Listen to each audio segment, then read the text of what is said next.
Good afternoon, everyone. Take two. I'm Emily Adis, and along with Mindy Wigatow, we are the founding co-presidents of Impact 100 NYC. And just thrilled to welcome you today to another episode of our Members Are Partners event. And this is an Impact 100 NYC series that was created to strengthen our partnership with the incredible nonprofits we support, and also to help our members and our guests to get to know these inspiring change makers a little bit more deeply. Today, we are very proud to spotlight one of our 2024 grantees, City Living NY, whose work supporting youth aging out of foster care shows just how powerful our partnership as collective giving group can be. And I'm also excited to introduce member and moderator Judy Goldberg, a dedicated member of our Nonprofit Relations Committee, which is the committee that stays very closely connected with our grantees throughout their time as a grantee. And outside of Impact, Judy runs Wondershift, which is a leadership development and coaching firm. So I think we're in really great hands for today's conversation. This series is just one of the ways we continue engaging beyond the grant. So be sure to check out our calendar for more upcoming events. I will put the link back in the chat in a little while. And I just wanted to thank you for joining us and thank you for being part of this impact. Thank you so Judy, much. take it away. Excellent. Thank you so much, Emily. It's great to be here with all of you, and a huge welcome to all of you and to Liz, who we'll be hearing from today. I would love to give you a little background about Liz, and she is, as you have probably seen from the invitation, the executive director at City Living New York. And she has been working in the welfare system for almost 20 years. She received her master's in social work from New York University, and she's also worked within the child welfare system as a social worker at St. Vincent's Services, the borough coordinator at the court-appointed special advocates, which is otherwise known as CASA. Some of you may be familiar, and a forensic social worker at Comprehensive Family Services. She founded City Living because she was concerned with the issues that youth are facing as they age out of care. And she is also deeply involved in the housing and foster care communities. She works across sections of agencies and initiatives that are really advocating for policy shifts to benefit her community. She has also developed and facilitates citywide training for all foster care personnel. And I could go on and on. However, we have Liz live with us today. And so Liz, welcome to you. We are so thrilled to have time with you today. I've had the chance to get to know you over the years through the different events, through our members roundtable. And yesterday we had a chance to speak as well. And so I would love to start with you sharing a little bit of history and understanding around City Living, just to provide everybody with that foundation, and then we'll dig into some other questions. So welcome, Liz. Thank you. Thank you so much. Thank you for that wonderful introduction. I'm excited to be here with all of you wonderful ladies, as always. So I have a few slides as a reminder of City Living, and we'll talk a little bit about the founding, but we really wanted to be able to have this be more of a conversation. Any questions you guys have for me as well, of course. So this is our mission at City Living. Our mission is to empower youth aging out of foster care to transition successfully into adulthood by providing essential resources and in-depth support. The next slide, Emily, is about our founding a little bit. Perfect. So yeah, so as Judy mentioned, I spent my early career work from like the day I went to social work school. I knew I wanted to work in child welfare. I read a book in undergrad called Finding Fish, which they made into a movie, the Antoine Fisher story with Denzel Washington. I don't know if anyone here has saw it. Was a long time ago now, but I was reading that book and I was struck by how many caseworkers he had. It was like a paperback, and back then I would write in my books, which I don't do now. But I was like tracking how many caseworkers he had, and it ended up being like 25. And because he had so many caseworkers, no one knew that he was being sexually abused and physically abused in most of the foster homes, right? So I became a social worker knowing that I wanted to work in the child welfare system, and so even my placements when I was getting my degree were in foster care agencies. So fast forward, right? I I work as a caseworker at a foster care agency. I move on to nonprofit work, working in leading the Casa Brooklyn office, and even once I had my children, I still kind of worked as a forensic social worker in the court. And I was just always struck by that there was nowhere for me to refer youth to when they aged out. Right, they had to fit some other like unfortunate bucket. Like, oh, there's severe domestic violence in your life, you can refer them here, or there's severe mental illness, you can refer them here. There was no one in the city that was like just like you're 21 years old in New York City and you have no family and adult support, and like that might be a challenge, right? So it feels like it wasn't like the idea behind city living wasn't like shouldn't have been groundbreaking, right? That like we all need adult support at any point in our lives. My mom will pick up my kids today, like on Wednesdays and Thursdays. She always gets them from school for me, so because I'm at work, right? And so we rely on adult support at any time. And if you don't have that, you're at a severe disadvantage. And it's why we see such poor outcomes for this population in particular. And we are going to be celebrating our 10-year anniversary this year, which is wild to me. Formally November 2015, we were founded. We took our first clients in January, actually, that's not correct, January of 2016. And so many of those early young people, of course, I was the only social worker, right? There was no staff when you're starting something. And I'm in contact with all of those original young people still, and they are all part of the alumni program that was funded and started with Impact 100's generosity. So next slide, please. Again, I know you guys know a lot, like many of you know about city living. So I have slides that have like more detail on all of this. So if anyone's interested, I'm happy to send that afterwards. But we really wanted today just to give a little overview and then dive into the questions that Judy and all of you have. So our kind of core program and where we really started was housing. Our goal is to help youth both secure housing if they come to us homeless and to maintain housing primarily. Many of you know this because I said it when I was first applying for a grant. I know it's been a full year and that the data stays true that we've never had a single eviction in these 10 years. So again, the theory that adult support can change these outcomes has held true all these years later. Our housing program also provides home goods and furniture when you get your apartment, and like an AC everyone gets an AC from us in the summer as well. We're actually starting that right now. It's always a little bit of a crazy time of like buying and delivering ACs and installing them. So I don't need them falling out of somebody's window. So we have someone come and actually put the brackets and install them. Our education program is for any of our youth who are either enrolled in college or have an education goal. That can be, and we don't care what that goal is. If you didn't graduate high school, that might be getting an HSE degree, high school equivalency. If you graduated high school and you want to go your AA, it can be community, CUNY, SUNY. We'll help you navigate enrollment challenges, find scholarships, do your FAFSA paperwork. Because our youth should be getting, like basically when they do their FAFSA, there's a little box that you can check that you were a ward of the state is how they word it, which can be confusing. Kids don't always associate themselves with that term, but it means that all the parent information on your, like any of you have done this with your kids, there's like a lot of information on you, like your income and your, right? All that disappears. And so we help them like make sure that they're getting grants as opposed to loans they'll have to pay back and things like that. Also buying laptops, school supplies. We host events every semester, like a back to school event. Employment program, again, any of our youth with an employment goal, that can be that you're unemployed and you need a job, or you're employed, but you're looking to change. Maybe you're graduating college and you want to actually have a job in your field now, right? Maybe you were working in a retail when you first came to us and you're trying to expand your career. So we do workshops as well around that, resume building, also laptops, things like that. Parenting program is a little bit newer for us, and that really came out of the when we started disaggregating our data by parent, right? So we were looking at our education data and our employment data, and the numbers changed drastically. So to say we had like 60, I think right now it was like 65% of our youth are employed. When we disaggregate that by parenting, it jumped from like to 75% if you weren't a parent to like 40 if you were, right? So that really was changing our data a lot. And so we wanted to see how we could target interventions better to our young parents in particular. And we ended up about a third of our clients at any given point are young, often single mothers. So this program has a parenting support groups. We'll provide emergency essentials, cribs when you're having a child, moving to a toddler bed when you need to. And a real goal of this program is to prevent the cycle of, which is very common in the foster care system, of your child entering care because you were in care.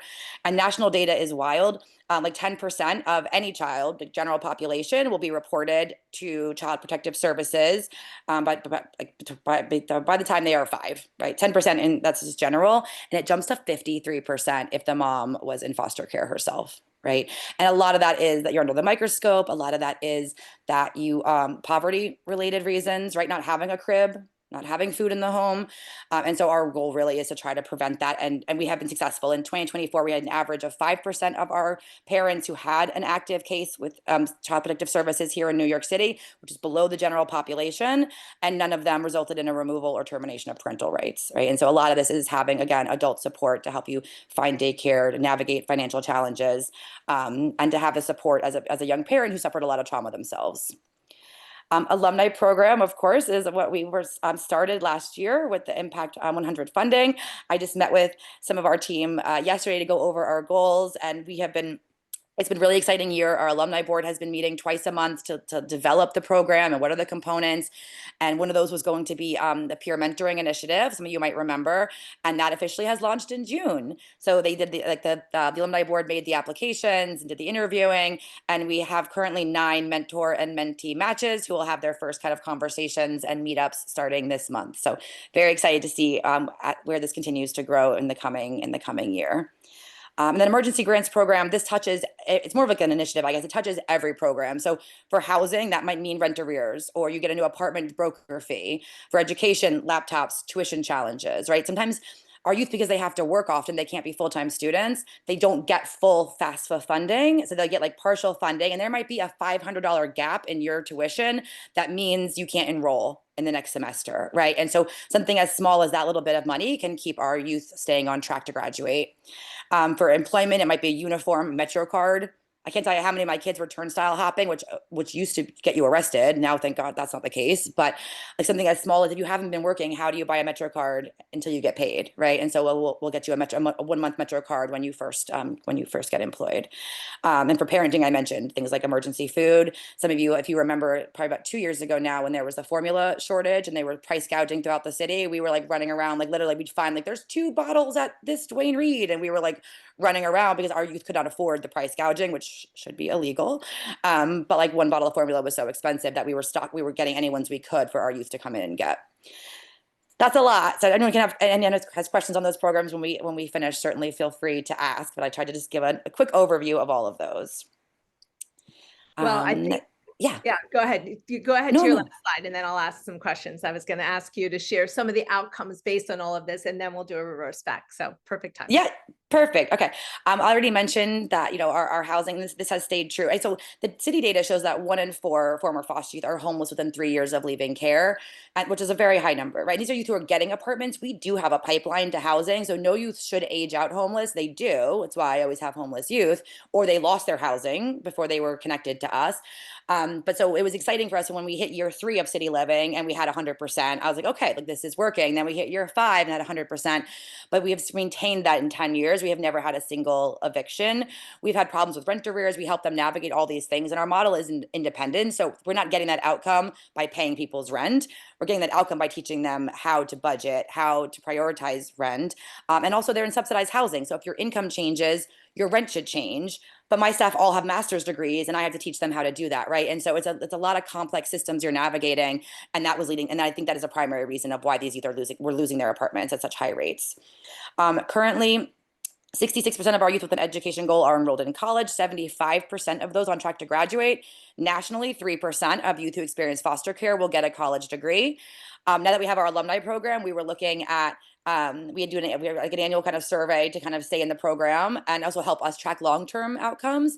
And over 40% of our alumni received a college degree while working with City Living, which that was not data we really had, because those early alumni, especially like my early youth, who I knew had degrees because I went to all of their graduations, we weren't tracking data in the same way. And no startup is, right? In year 1, year 2, you're kind of just learning what you're doing. And so we weren't tracking all of that with the alumni program. Now we can really track our long-term impact of the organization. Right now, 64% are currently employed. I already mentioned the 5% of the parenting youth had a child protective case in 2024. And then we do an annual kind of satisfaction survey asking for feedback just on like, how can we improve? What did you like this year? Are there workshops you want to see next year, to all of our active youth, our core programming? And this is maintained every single year as well. We always have 100% of our youth say they would refer us to a friend, which I think is one of the greatest testaments for an organization. And they do, which is why about a third of our clients at any given point have friends in our program.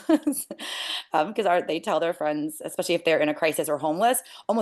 Many of the homeless youth we get find out about us from a friend who they're talking to about their housing issues.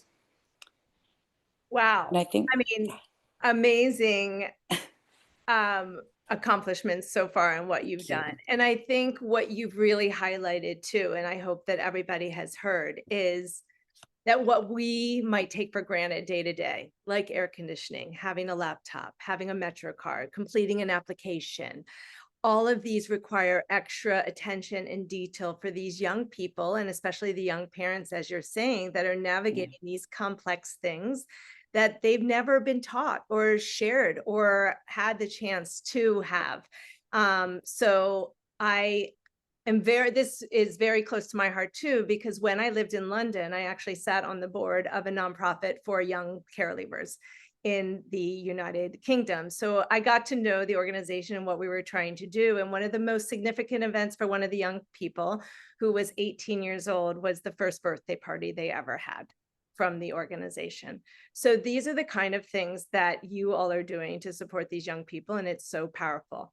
I'm curious if you could share with us a little bit about some of the misconceptions that people might have about the actual needs of youth that are aging out of care. Sure. And I will just touch on the birthday party piece as well. Like, something that we do that I think gets more and more expensive every year, because our alumni get this benefit as well, is a birthday gift card and a physical card from their social worker. But we have it's like an Amazon card, and we have it like every month, like it gets kind of sent out on their birthday. We can schedule it and it goes out. Everyone gets a Christmas. Most of our youth celebrate Christmas, but everyone gets a holiday gift card. If they're a parent, we give them extra. They get a separate one to buy their own kids presents. Because again, a lot of our youth do celebrate Christmas, and I can't imagine anything worse than like if you're living in poverty, you kind of know that, right? You know where you live. But to have a magical being also not bring you something is you really internalize that. And my youth as kids in foster care often did not get presents. One that I'm closest to, who's on my larger board now, shares that she would watch the biological kids in the foster home open presents and not get anything, right? And what that does to you internally. And so in my home, we celebrate Christmas. Santa brings you a Nerf gun. Like, yes, did my kid get a PS5? Yeah, and poverty is real. But like, I will never have my kid be the one at school who got a bike or something very expensive, when there might be a friend in the class who got nothing from someone that is supposed to be magic, right? But to the misconception piece now, I don't know if there's misconceptions as much as they are like unseen. I think people just don't think about it, because I can tell you how many meetings I've had with a potential funder or just someone asking what I do for a living, right? And they're like, wow, you're like, yeah, what does happen when you age out? I think it's so easy just to be like, they must be kind of taken care of, right? And the answer is no, right? And in New York, we do have this pipeline to housing. Like I mentioned, it's not good housing, but across the country, most don't have that either. We also age out at 21 here, and across the country, many states it's 18. So I think that there's like, when you actually think about it, you're like, okay, I get why this is hard, but I think there's a lot of stigma around being in foster care, and so people don't advertise it, right? And so I think that they're really hidden. And another thing that's interesting to me always, I can't tell you how many random connections I end up getting when people realize what I do, that they're like, then they tell me, oh, you know that we were a foster parent when I was a kid, or my cousin was in foster care, or someone else told me that one of my board members had an event in May, like a fundraising event at their home, and her husband was telling the security guard at the school he was working at that, that he was racing home for this event with his partner, and she was like, oh, I wish that was around when I aged out. And so it's all around us, and you don't realize until you start talking about it. So that's why I always love things like this, because the more we talk about it and the more we talk, then they're seen, and that's really the only way to have like systemic change, kind of as we've touched on, take place. And when you are developing solutions and developing all the programs that you just spoke about, how do you make sure that those solutions are based on the feedback or the needs of the young people versus the assumptions that sometimes adults might make? Yeah, yeah. I mean, I think the way we've grown over every year has all been directly from a feedback loop from youth. Like our first, I'm in touch with the very first two young people we ever served. Right, my mom and I went there and dropped off home goods. Part of it, I thought that might be it, right? So again, part of the founding of this also was that I had a young person that I worked with at CASA, and everything stopped at 21, right? I don't care who you were. The court drops out, foster parents drop out, the agencies drop out, your attorney is gone. CASA, we were gone. They've since kind of expanded a little bit and will stick with youth longer. But when I worked there, you didn't. And so everything is gone on your 21st birthday. And I had helped her get into her apartment, but she wasn't eligible for any of ACS's housing grants or anything that now kids can get. And I would piecemeal things from friends' homes. So I had a friend who was moving and she had a futon mattress, not the actual frame, but just like the mattress and like some used dishes and pots and pans and stuff, right? And so I had brought these things to her. Flash forward 6 months, she reaches out to me just randomly and asked if I could help her get what my kids call the Obama phone. I don't know if you remember when this came out, but during Obama's presidency, he put out a phone that was basically gave you some free minutes. And it would run out, but it was like almost good to have it an emergency. My kids all that's still what I think of it as the Obama phone. So I brought the application to her home, and I was shocked that that's all she had. Still, she was sleeping on this futon mattress on the floor, which honestly resembles like a large dog bed if you think about it, without the frame, right? And I just remember, and I still this was what 10 years ago, and more than that, 'cause this was like the idea of city living, so maybe 15 years ago. I remember leaving and just being like, "What are we doing? Like how are we? Why are we shocked that they're not successful when you're sleeping on the floor?" She had like a curtain kind of taped to her window, it's like a sheet. I'm sorry, just like tacked up there, and the idea was just like, I don't know how we expect someone to kind of wake up and like enroll in school or like nail a job interview, right? And so the idea really expanded from this home goods piece to then the maintaining housing. And then those same early youth were like, can you help me with school now? Can you, so it's always, we've grown over the years just based off the needs of what our youth are asking us for.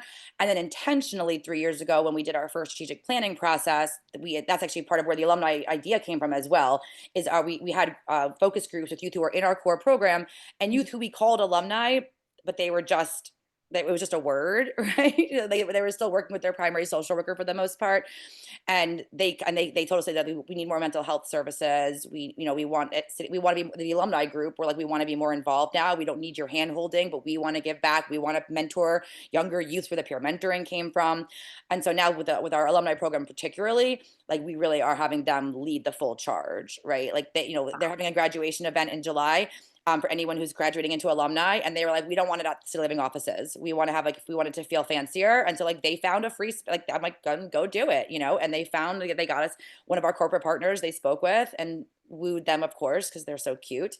And they're giving us a free space with those like huge windows overlooking the city. Right. And so I think we're really intentional, and our annual surveys, like I mentioned, that's been from early on days of like, what went well this year? What do you want to see kind of change or new things being added in the coming year? Have you seen a shift in what has been needed during, oh, I mean, COVID, obviously, I would have imagine would have a shift, but you've been doing it a lot longer and through the COVID pandemic in these surveys, have you seen a shift from, say, 10 years ago versus now and what the needs are, or have you seen more of a similar maintenance of what's needed? Yeah, sadly, it's very similar, and I keep hoping things are gonna change because now we do all these trainings for the city, like you mentioned in my bio. We do these different things. I will say, I think the part of the thing that happened with COVID, so our emergency grants program really came out from COVID. Like, again, our model is independence, and so we were for the most part trying to help you maintain, and also we had a lot less money then, right? Not that we're huge now, but like we didn't have like if you had rent arrears, we were going to public assistance trying to get a one shot, what they call a one shot deal, like navigate housing court. And luckily, we realized very quickly that COVID was going to disproportionately affect our young people, which data showed to be true. That low income families in general were much more dramatically hit, which makes sense. But our youth all lost jobs at the same time, almost, right? I mean, because they're young, so it was like retail, restaurants, like, and so we were paying rent for a few months to like until unemployment could kick in.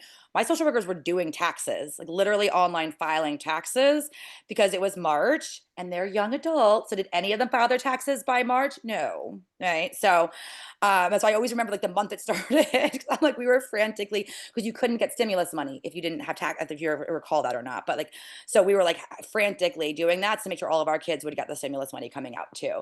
And so it's really where that program launched. But then we kept it because another change that happened in the foster care landscape was ACS, Children's Services here in the city, started getting Section 8 vouchers. Now, my whole career, Section 8 had been closed to new applicants. It had always been closed. So this was massive and enabled us to pivot from not just maintaining housing, but to securing housing. Because prior, we obviously, like if you were homeless, all we could really do was supportive housing, which takes a very long time. Now we were able to start getting vouchers, and we've done such a good job at it that we're the only non-foster care agency that ACS gives them to, and we get more than the agencies. We usually get like per agency. They had one voucher came out and they were only going to have like 50 of them, and they gave us 8, and there's like 30 foster care agencies. So like percentage wise, that's actually quite a bit because they know that unlike the agencies, we will actually house all those kids, which helps their data selfishly too. So it's a mutual beneficial relationship for ACS. Wonderful. Before I go into my next question, it looks Yeah. like Ellen has raised her Yeah. hand. So Ellen, I'd love to open it and to you. Thank you. Liz, I took a look through your website and I noticed that one of the things that you particularly focused on was the need for mental health services, to be able to expand the capability to provide that. Was that in order to hire somebody, or is, obviously mental health is critical for us all, but particularly for this this population. So could you talk a little bit about how you're meeting that need? Sure. And something that we're still trying to be honest. So like where I'm writing grants currently, like what our idea is that we'd love to do. So we do have one social worker on staff who's like moving towards taking one day of his work week towards individual therapy, not with his youth, right? So like he'll have his casework kind of caseload still, but individual therapy with 5 other young people. But what we kept seeing is that we have referral partners. The nonprofit ones tend to have a wait list, and our youth, it's really difficult because you have to almost get them, like when they say they're ready for therapy, you gotta jump on it because a month later they're like, never mind. And so the wait list is a problem. Our clients mostly have Medicaid, and so the Medicaid clinics are known for the turnover. Like the turnover is so high there. And the most stark example I have, and this was one of my early clients, who's now an alumni, and she would have like very severe depressive episodes where I'd have to like physically go to her home because I wouldn't hear from her for too long. And I got her to agree to therapy again. We get to one of the Medicaid clinics. She's going in, calls me on her way in, calls me 5 minutes later. I'm like, what happened? She was like, Liz, she was 8 months pregnant. And so it was like, it was a visual representation of you won't be here in a month. Right. It was like just such it's a dramatic example, but it is like, they've had so many therapists, and in foster care, they kind of were often required to have it. In foster care, your therapist works at your agency and talks to your caseworker and might go to court and talk. So there was no privacy. And so there's a really hesitation on it. And what they came out of these focus groups in our strategic plan was that because of this trust they have with City Living, that they'd like it to be in-house or controlled by us somehow. And so our idea, if we can get funding for it, is to always have some social workers on staff doing this one day a week as part of their job at City Living. But we want to develop the kind of our own little database, or really list, you know what I mean, of there are private practitioners in the city who would take a reduced rate. I know people can't do it as COVID. Everyone's like, all these private practitioners who used to maybe do pro bono work, they've got so many clients, right? There's so many clients after COVID, especially when things became remote. And so if we can offer like $100 a session, which is much lower than many private practitioners' rates, right? But so you're kind of doing it pro bono, but you're not fully, committing to that, but commit to taking on one of our young people. And then we would kind of do some of the matchmaking, trying to we would know like if our young person do they prefer a man or a woman? Do they, any kind of preferences, location? Do you want to be remote? Do you want to be in person? And that we could facilitate that a little bit. And also we'd have a little bit of like vetting then from our end, right? We're all licensed social workers, and that's the kind of the theory. So maybe pay for it in the community, have some in-house, and still use our referral partners, especially for young people, maybe our alumni who are like, I'm ready for therapy now. I don't need it. It's not a crisis, but like I'm ready to start thinking about my past, and we do have young people who have had good matches with some of our nonprofit partners in that sense. But we also, the ones who need it like now, we need to have our own, like our ability to do that faster and in real time, if that makes Right. sense. Does that answer your question? Yes, thank you. Great. Thank you, Liz. And I see your hand, Lisa. I'm just going to ask you to hold for 1 minute if I could, because Liz, you mentioned with mental health, that most of these young people are on Medicaid, they need therapy. Given the current environment and some of the issues that we are facing, I'm wondering if you could talk us through some of the things that are top of mind for you and what you're doing about them. Oh, you're trying to make me cry this morning, Judy. I know, or this afternoon now. I know. I mean, I read something yesterday that with this big, beautiful bill, the cuts to SNAP is going to be like 30%, right? Our youth aging out of foster care almost always rely on SNAP. Like if you look at the data ACS puts out on youth aging out of care last year, I want to say I'll get if my number's wrong, I'll correct it afterwards. Because I always look at the data for like my grants and on the need of what is happening if you don't have support. It was like 16% of youth aged out had a verifiable source of income. So and they should be able to get public assistance, right? That sometimes is the only way until they're able to actually get out and get on their feet, or be linked with like us or someone else who's going to actually support them in getting through school and getting a job. But also, so basically, the reason why all of our youth get Medicaid is, again, thanks to Obama and the Affordable Care Act, you keep your parents' insurance, right? So if the state is your parent, our youth were now able to keep Medicaid until they were 26, right? So that was a really beautiful part of that legislation that helped foster youth specifically, very intentionally and specifically. So any cuts to Medicaid will, of course, impact every young person aging out. We have in the city alone here, we have about 450 to 550 age out every single year. And every one of them is on Medicaid when they age out. Right. And unless you're getting a no one has a full-time job that's giving them benefits at 21, especially when you're leaving foster care and you've been bouncing homes like every day, right, for the last 10 years. And so every one of them is relying on that. And most of them are relying on some form of public assistance. Even if they're working, they might just get food stamps. So yeah, so we're scared about what's going to happen because there's the increased need possibly for our young people, right? And so I am writing more grants, thinking about the emergency grants program. Like COVID, do I need to amp up funding there? Because we might have more youth in need of direct financial assistance than we typically do, which again, during COVID, it ramped up and then it trickled down to like normal again. At the same time as nonprofits are seeing a decrease in funding, right? One of our foundations that is tied to the stock market cut us $100,000 for next year. And not us, their portfolio across the board got cut because the stock market is so volatile and no one knows what, and people they're having to be cautious. Individual donors, the same thing. I think people are going to be, until every day something changes. And so everyone's like, let me just chill for a minute. Let me like see what happens. And maybe we'll see like in a year from now, like, donation, like things kind of stabilize a little bit. I don't know. But with the rapid change, I think that both foundations and donors are decreasing at a time when the need might exponentially increase. And so that is, yeah, I think we're kind of just doing some, we did a workshop with one of our funders called scenario planning.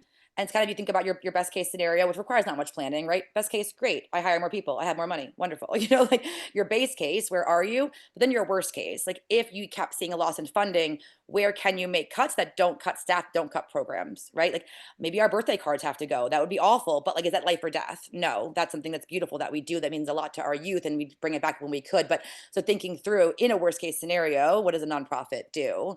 And what are the trigger points for that? Like, what does that mean? Like how much fund, what do you, and right now we've only had that one funder go down, but as you come up for renewals, everyone's on their own renewal cycle. And you're like, is this going to be a trend across the board that funding is getting cut a certain percentage for entire portfolios while everyone figures out what's happening?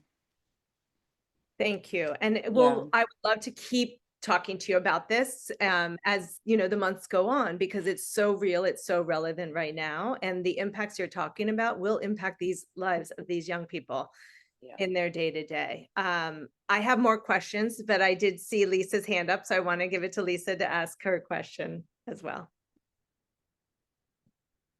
You're on mute, Lisa.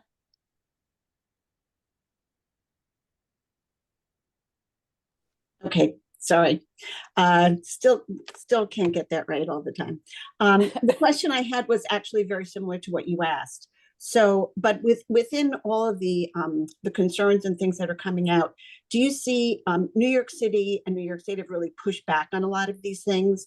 So, are you seeing anything coming through from the state or the city that are that you think will help to protect vulnerable populations like yours? I don't know. And I try to see, I don't want to get too political. I know everyone has their own views on things. I think that we've always felt a little bit secure in New York City, given like our climate here. I think in my world, people are a little bit nervous that like the current mayor needs a pardon. And I think there's, I think there's some worries that New York is not as safe as it used to be. And as their cooperation with ICE and, and different things. I mean, young people aging out of foster care also like they're not always documented, right? And that's also another that should never happen. When I was at CASA working in the court system, I never had that happen because if you're in foster care, there is a clear path to citizenship. Because where are you going to go? The state is your parent. Therefore, you need to be a citizen for the state and this, the country to be your parent. But it still happens, and so we're seeing concerns around that as well.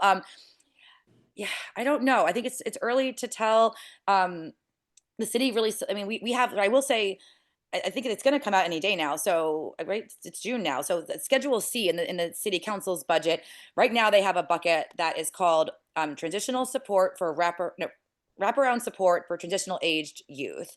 We're the only foster care agency. No, actually, I think us and You Gotta Believe, who's also Impact, are the only ones who get that funding. Do they cut that when there's budget cuts across? Like, I think everyone's worried about the trickle down of like the federal government cutting funding and then the state and the city. And I know that one of our nonprofit partners, I Foster, who works in the foster care space, they had a partnership with AmeriCorps and that was cut. And so now they're like, that program's over. And that was giving internships to youth in foster care and having them placed at agencies like mine if I wanted. And they were getting paid, right? So that's cut. And I saw that CASA, where I used to work, they sent out an email. National CASA was cut dramatically, and so it's up to the individual local CASAs now. And luckily, New York City has a pretty robust like CASA community. But like they said, 3% of their funding comes from the national CASA, so that's gone. Bam, 3% of your funding gone. And so I think there'll be a trickle down, and so hopefully, they see some improvement and some kind of pushback from our small scope of the budget and world. But right now, I don't know. It's a bit of a Thank you. stay tuned situation. Thank you, Lisa. Emily, I'm guessing you have a follow-up question, so I'll hand it to you. You guessed correctly. So along the lines of what Lisa was asking, if you had to give us an example of something that we as members of the public and a philanthropic community can do to actively support some of this advocacy work, especially as we have a new administration coming in potentially, what is it that you would advise us to be able to do to amplify some of your efforts? That's a great question. I mean, I think like all of us in our kind of like civic duty of like who you vote for and knowing what their priorities are, I will say there are some candidates. Now, this cannot be the only reason you vote for someone at all, but there are certain candidates who are very vocal that they would not cut funding that relates to youth aging out of foster care specifically. That is not I get very little funding in that, but across the board, there is a lot of money that goes into this. It's the Fair Futures there's something like 30 million in the budget, right? And so any kind of cuts to that will impact like housing supports and different things that they get. One of my youth led a mayoral forum, and like 3 people came to it, and even though they all committed to it, right? And so there's just differences in how and what people's priorities are. From an advocacy lens, I'm always happy to share when we're any kind of pushes that we're doing around housing. I'd be happy to kind of share out and for you to amplify on social media, things like that. But sometimes there are petitions that I sign, like happy to, if that's of interest. And not that you could read about it and sign it if you want. Like, and those are coming out on more and more now as everyone's worried about cuts to funding. So happy to share that. If you tell me like who would impact to share that with, then you can choose to, I don't know how what you make political statements as well, but it'd be like, read this if you agree, sign, not like sign, So happy to share those kind of things as well across the child welfare system, not just youth aging out. There's things that relate to kinship and can kinship parents get money? Yes, they should. If you're going to pay a stranger, why would you not pay someone's aunt who wants the children but is living in poverty herself and can't afford to take on new mouths to feed, right? So I see ones about adoption. One of the things I used to hate so much, an adoptive parent can kick the kid out of the home and ACS couldn't stop the payments. Does that make any logic sense? Like you'll cut off public assistance if you miss like one phone call, your food is gone, but like you could actually like kick a kid out of your house and still get the money. And I would be on the phone with ACS like, this kid is in a shelter. They are not in the home. And they're like, yeah, I know. Like yeah, it sucks. We can't, like, that money should go to the young person then, if they're now on their own and there's money that they could be using, $800 to $1,200 a month that they could be using themselves.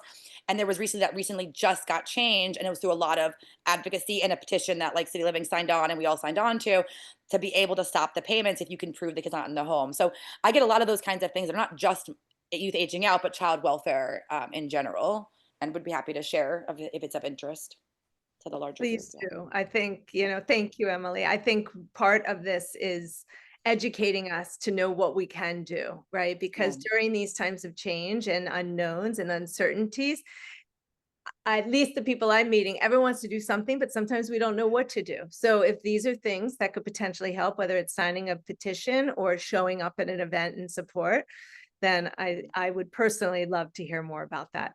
Emily, did you have a follow-up question, or are you good? You're good. Okay.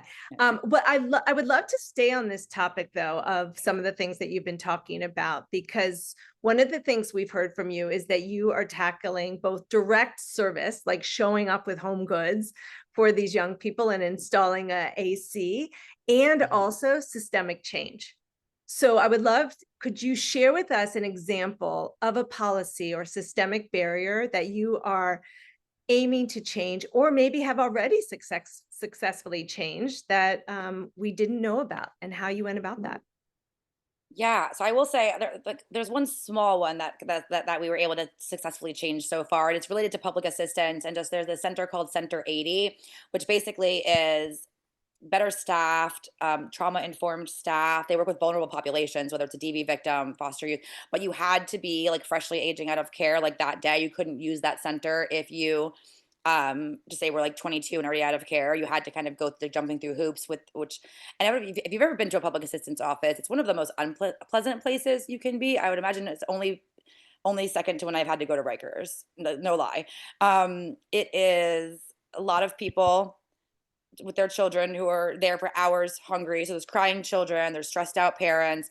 Someone always gets in a fight with the security guard because no one cares that like this is your life. And they're like, oh, come back tomorrow. We're too busy today. And you're like, I don't have food today. And so it's understandably a stressful place. And Center 80 is like you have an appointment, you walk in, you're seen in 5 minutes. Like it's a much better experience.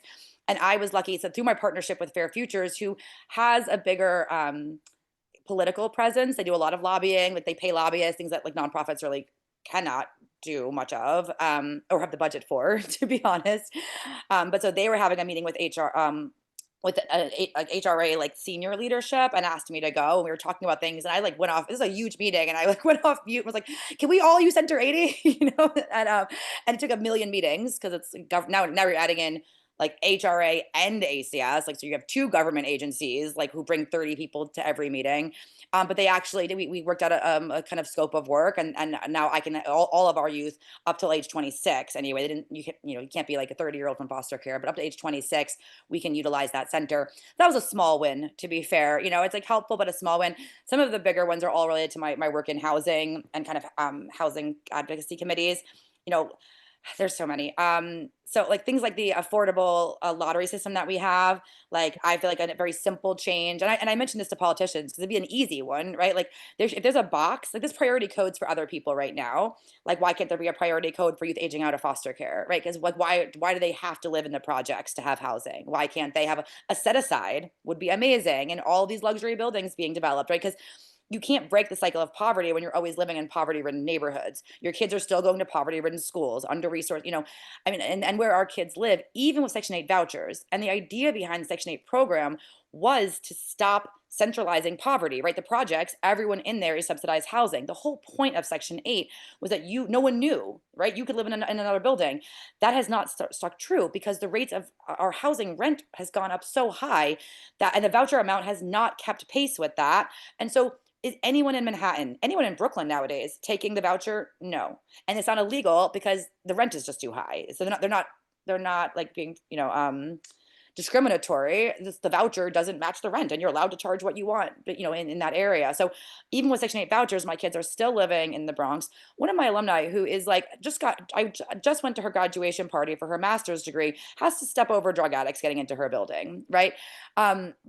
So there's just so many kind of housing. So the affordable housing thing and a set aside in luxury buildings is something that I would love. Supportive housing just to be improved in better neighborhoods is certainly one of them. Also, there's things like even getting NYCHA apartments, which are not great, but it's better than the street. You have to get that when you're in care. It sounds confusing, but like Say as that living, again? you What kind have of to apartments? NYCHA, the projects. Okay, So okay. it's not great housing, but if you are homeless, it's better than the shelter and it's better than street homelessness. And I can't apply for NYCHA for my kids because you have to apply when you're still in care. And half the time the agencies don't do it correctly, which is why I give these trainings. But in these trainings, they get my questions wrong in the poll. So, so I'm like, I just said it. If you're not remembering it, right, and that's why I think that's some of the Zoom fatigue. I used to do them in person, and I actually just had a meeting today with Fair Futures, and I was like, we might need to go back to being in person because they're not paying attention at all and get it. And like, it's concerning. But so I don't know why, like why with NYCHA, why can't you just, if you experienced foster care, like, why can't you still get a priority for that? Like we have so many youth who end up homeless and if there's no vouchers coming out, like right now we got those vouchers, now they'll be gone again. And because of the federal climate, Section 8 is not, they told ACS, we are not issuing anymore. Use the ones you have. So those last 8 that I just got, that might be all I have for I don't know how long. And that was really been one of our pipelines to helping you secure housing. Our only other one is supportive housing, which takes a very long time to get because there's limited spots for a lot of applicants. And also is not in good neighborhoods themselves either. Wow. And so you talked a little bit about the workshops, and someone asked that in the previous in the chat of other types of workshops that you're doing. You're doing this one where people are not answering necessarily correctly after you've done the workshop. What other types of workshops and trainings are you doing? And are you personally doing all of them, or do you have a staff and other people who are helping? You are, yeah, you're multi-talented and doing a number of things. So do you have some assistance in these trainings and workshops? So the workshops for the foster care agencies, I do with my program director. So my program director, worked with at CASA. So I have been blessed to know her almost our entire careers. We were like probably social workers for 2 or 3 years when we actually met. And she was my very first hire at City Living. So she has been with City Living for almost 9 years. The benefit of us, like a lot of the staff we hire, our work now is very future focused, right? It's like it's like what happens after you age out of care. And so a lot of my staff aren't as well versed in being in foster care as my youngin, my program director, and myself are. And so we can answer questions like they come up like this immigration status. If someone's like, oh, hey, I can't get housing because my young person is not a citizen. I'm like, why are you not get them a citizenship? That's step one, right? So things that we learned just from our years of working in the system are beneficial in those workshops. So we lead those. Those are on obtaining housing and maintaining housing. That's all for foster care staff, though. We do those. The workshops for our youth are different, and I don't do any of those. I will say that I used to like we have our staff, our social work staff kind of take turns. We pair them up, and they will like pick and run a workshop. Sometimes we did for employment recently. We did a 3-part series that was really fun. Like the first one was HR. The first one was resume building. So they both gave you sent in your resume, and they gave you feedback and helped you update it. The second part was you came in for an HR panel, like what are people looking at? Like, why are you not getting a job in an interview? Why are you, my cup? What are you doing to get fired? Right? Like we had young people say things like, they're young adults, like they didn't realize like you need headphones on if you're listening to music, right? Sometimes it's silly things like soft skills. And so hearing from HR, like why are people losing their jobs? That was part 2. And then the third part was mock interviews. And we used to do that internally, but it was really fun. We had our board members. I'm sorry, is that very distracting? I apologize. Someone's like in my building and the dog's going crazy. Our board members signed up to be matched with a youth. And so that felt more like it felt real, right? Because like no one's they know where our office is and no one's scared of me or any of our staff. Not that you want to be scared, but nervous. No one's like nervous around us. And so here it was like you scheduled this with a board member, you had to go to their office. So leave early. Like, how do you get there? What if the building's entrance on the other side? You can't, so like it felt real, but we still were able to know these were going to be wonderful people sensitive to our young people, and we're not going to be aggressive with them. And we were able to get feedback then on like what went really well. Are there a few constructive criticisms that you would have? Like, did you like look down the whole time? Do you not realize that you were fidgeting the whole little things, right? You're fine. Sorry. I'm sorry. She's like not stopping. I apologize. You're totally fine. We do. Sorry. No, But we do that lots of work. We do lots of workshops like that, and it's always changing. On this Friday, we have one that's just a do it yourself art that an interior decorator that we've worked with before is coming, and you just like make art for your like you make something. They did a painting one time. I forget what they're doing they're doing Friday. But we mix it with like self-care. We have book talks, we have meditation, we have budgeting, we have so like some are skill based that relate to program, independent living skills, and some are just fun. In the summer, we go to the farmers market and buy everyone green bucks to learn about like to kind of make the farmers market a little less intense or scary of a place because they take food stamps. They have to now, but like you feel kind of weird, maybe go like going to like a fancy food food market or whatever. So fresh market. So we do a mix of fun stuff, self-care stuff, and then things that are like goal related towards our programs. Thank you. It's so valuable to hear that because, of course, in my background too, I'm like, okay, we need to talk after this, and I want to figure out what I can do. Amazing. Workshop, and we can talk. We've got about 7 minutes left, so I would love to open it up to our participants and any other questions that you might have to ask. You can either write them in the chat or you can raise your hand. We've heard a lot from Liz today. What you've shared is so powerful, so informative, so educational, and so meaningful. And the changes you are making, and we all know that systemic change takes a long time, and we are with you for the long run in this. I will definitely say that. We say it all the time with Impact 100 and our innovation grantees, like once a grantee winner, always a grantee winner, and we are your team for that. So let's pause there. Who has a question or would like to raise their hand or throw a question into the chat for Liz? And I talk so fast. I feel like you got like 2 hours of information in one. So Exactly. I really jammed it in. So we have a question from Robin here. Do you involve kin of the kids in any of your programs? So unfortunately, most like the sad part about aging out is that kin is not around, right? In the foster care system, I worked with kin all the time, right? I did this thing called it was called an ICPC. It basically was like it's how you can move a kid from one state to the other. Because we'd have an uncle in Texas and it would take us a year. A kid would be in foster care for so long because of all the bureaucracy. But I worked a lot with kin, biological family relatives then. My kids, if they aged out, that means no kin took them in, right? There was no custody arrangement. There was no kin gap. There was no, which is like a kin guardianship arrangement. There was no adoption, and there was no return to their parent, of course, right? And so, yeah, if there's someone around and they want us to be sure, but like for example, the young person I mentioned who's on my board now, one of my first youth, she is my daughter at this point. Like I bought her wedding dress. I was the mom at her wedding in January. She is mine forever outside of city living.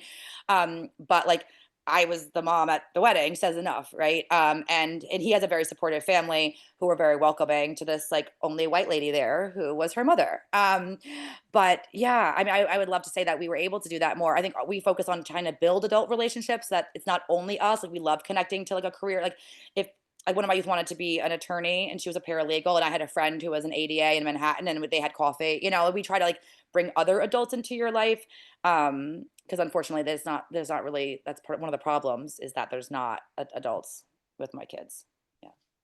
Thank you. Thank you. Yeah. What other questions? I mean, personally, I'm very curious. How do you motivate yourself on those hard days and the hardest of days and the frustrating days and the days when you're just like, ugh, how do you motivate yourself? What do you do to keep going? I mean, honestly, I think some of it is self-care. Like sometimes you need to actually just stop for a day, and I will say like a lot of it, a lot of my frustration ends up being like not related to the young people at all, right? It's just the challenges of my director of development just had to give notice due to something really kind of a personal medical thing that's very sad in his life. And so like I lost him like with no notice almost, right? And so that's like I'm sad for him on a personal level, and now I'm like shit. Like I am on my own fundraising again, which I did for like 8 years, and just had this last year was so nice having help, and so there's like mine ends up being like organizationally, like it's not always easy. And I never have vacation, right? It's not always easy to feel like you're responsible for so much. I think the young people and the impact we're having is actually what makes it. Like days where I'm like, you know what? It's been 10 years. I can just close up shop, call it quits, And then I went to this Casa's gala, And I met all these people who like other professionals who knew City Living. And I said my name was Liz, and then I said Northcutt. They're like, oh, City Living, right? And they're like, my so and so young people love you, or this and so you've helped this young person. I had young people that were on CASA's board come up to us, and they're like, oh my gosh, like I work with Dimitri, your social worker, because I can't know all of them anymore, you know, all the kids, obviously. And that was like, that was in May. That was recent. And that was like, I told my staff about it because it was really a powerful, I was like, we're doing something really important and we're really well perceived, not just with our young people, but in the foster care community, and including our relationship with ACS, right? We're like, I mean, we're the only nonprofit that they give vouchers to, that they give money to, that they partner with in that capacity. And I don't always love them, but I know how to play nice with them and have a mutually beneficial relationship for our young people. Yeah, I guess Well, that's it. thank you, Liz, for your time, your energy, your commitment, all that you are doing. Happy 10-year anniversary. That is a huge milestone, and the ripple effect and the impact that you have made is so incredible. And I think you have at least 23 new fans of those who have been on the call today, and that will have a ripple effect as well. We are so honored to work with you, and we have posted some information in our chat for others to get involved. If you would like to get in touch with Liz directly, Liz, can I ask you to put your email in there? Just if anyone wants to write you directly with any questions. And we'd also love to hear from you based on what you were sharing from Emily's question around how we can become more advocacy focused for you.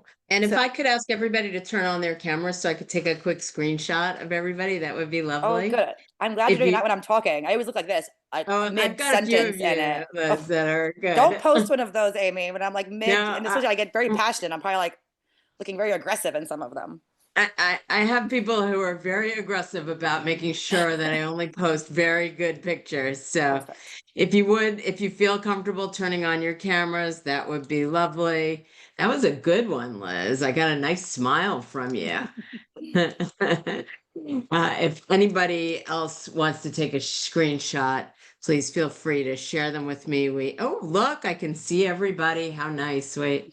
One more time. All right. One big smile for everybody. Let me get it. Impact 100 rocks. How about that? Wait. All right. One more time. Impact 100. Yes. Okay, good. All right. I love the thumbs up, Robin. Thank you. All right. Super. Thank you so much, everybody. That's terrific. Oh, Thank good. I you like so much. We'll be in touch, and we'll share the video as well in case you would like to rewatch or share it with your other colleagues or friends. We really appreciate you being here, Liz. Thank you. Of course. Thank you so much. Hopefully I'll see you soon at another Impact event. Absolutely. Have a great day. Have a great day, everyone. Thanks for being here. Bye. Bye. Thank you.